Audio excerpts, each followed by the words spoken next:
Well, the lighting of the boiler has begun.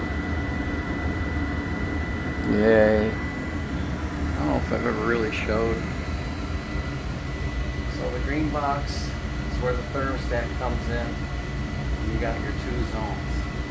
Upper lights, the lower floor, and the lower lights, the upper floor. It's like up is down and down is up in this house, of course. It gets kind of funky. That is the actual lever you throw, and it powers the boiler with the electric. So what's really weird is this one wire goes down and goes to one of my zone pumps. I got two zone pumps. I don't have control valves in one pump. Each zone is pumped. And then the other one goes into the power box for some reason, comes out and powers the other pump. So really love to do this. I just, it's a shit setup. It works, but Jesus, that thing's floating out there.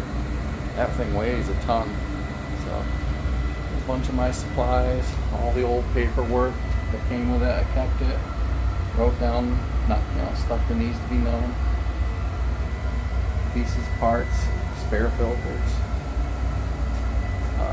kitty litter. You got diesel or fuel oil in the house. There's my tub. If I gotta work with something, there's the actual line comes in, goes through that filter. I love these Garber filters. Sit down on my little stool here.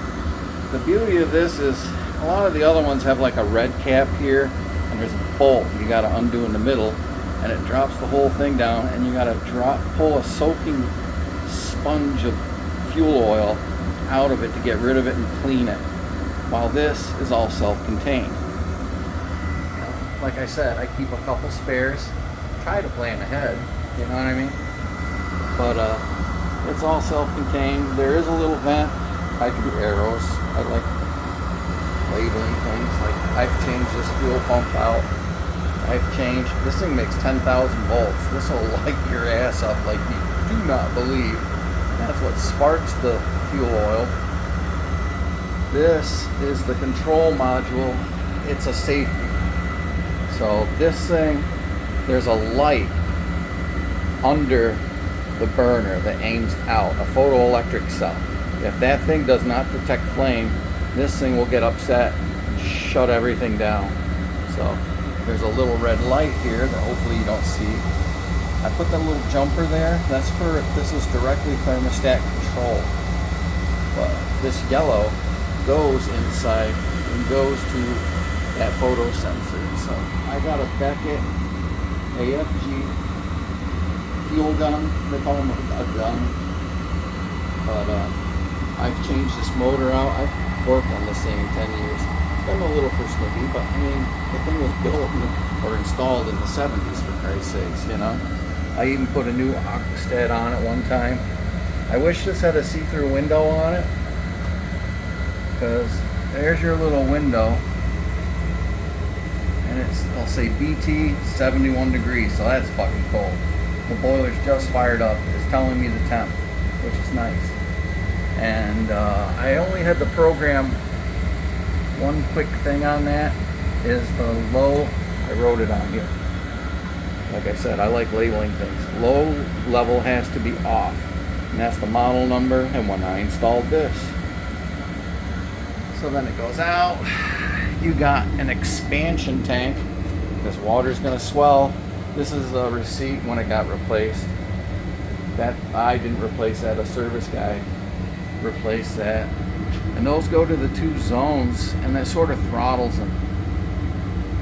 I don't know if a ball valve could do that nowadays, or if this is just as fine-tuned. You can see water comes in the bottom. It could be a mixing valve that could be used as a mixing valve, where they're capped off there, plugged. That shows that could have like cold water or a return, I guess, of some sort coming in. But anyways. Let me sit down again. I like watching the first couple of burns, because if air is in the line or whatever, there we go. I just got it barely on. Air gets in the line, it'll sputter, and then I gotta vent it this this little guy here is your vent. Forget if it's like actual 1/4 inch. I've got, let me go over here. There's all the water stuff, hot water heater. This is a special venting tool. You put that on there and it'll actually dump fuel through this handle. It weeps a little nowadays. It didn't at first when I got it. And then I use an old spaghetti sauce jar. And you can see, yeah, there's some juice in there. I should go pour back in the tank at one point in time, but I mean, the system's pretty simple. There's not much that can go wrong, so you know what goes wrong. Either the pump's got something wrong with it, you're not getting spark, or the flame, the control, I always called it the flame control, but it's the control module is the fancy word for it, isn't happy. Like when we originally moved in here, we started having issues, and I realized, you ever give an engineer tap to a piece of machinery to get it to run? If I hit this corner on the old one with a screwdriver, boom, the thing would run. It was a pain, because there was old electronics. Like, this is all new fancy electronics, but the old one I took out had a tan circuit board in it, and it had actual, oh damn it, the switches, little block switches, but they started failing because they were mechanical in nature. These are electronic, so they're more reliable. You're gonna get more. So the gauge temperature is going up, yay! But it'll get up to, what is it, 180, 186, and it shuts off. That's when it'll shut off, let the heat do its thing, and it'll move the hot water through the house. And then as soon as the temp goes down to, I can't remember, 160, it'll kick back on again. So this is safety. I know it looks sloppy, but that's a relief valve. It keeps your boiler from exploding. If stuff stops moving, it'll blow water out on the floor everywhere. The valves are actually on the return side, because you don't need to cook your zone valves. So this is actually return, and it's pushing water through the boiler, in the jacket, and then out to the house. A little air relief there. You can help bleed air out of the system. Air is your enemy with steam and hot water. It helps, it'll block stuff going. Little damper. You want dampers on like coal stoves and oil boilers. I hear a little high-pitched noise there. I don't know what the hell that is. Oh, stop now. Yeah, one service tech, he tried, this is, let me get a screwdriver because the sucker's getting hot now. This is the old examining port on the boiler, and the screw was stuck, and this thing rattled a little. And he was a young guy. He was like, "Oh, I'll fix that." And he tried turning the screw. I knew better. I tried once and backed off, and yeah, he snapped the frickin' screw.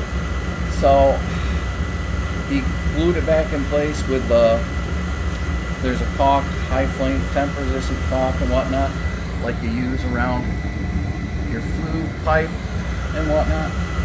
So I drilled a hole, used a steel self-tapping screw, and I used a piece of, I don't know, bottom of a big heavy soup can or whatever. I made a new patch, because you gotta examine the flame. You gotta be able to see in there at times what's going on. So yeah, I'm bored, so I'm filming this. Figured I'd share it so people get an idea of what goes on. I don't know, many people use, out, you know, we're out in Enfield, people use fuel oil. A lot of us do, but because there is no natural gas and propane's expensive, we got a propane heater, you know, a water heater, and upstairs we got a propane stove that runs on propane. But alright, happy Saturday.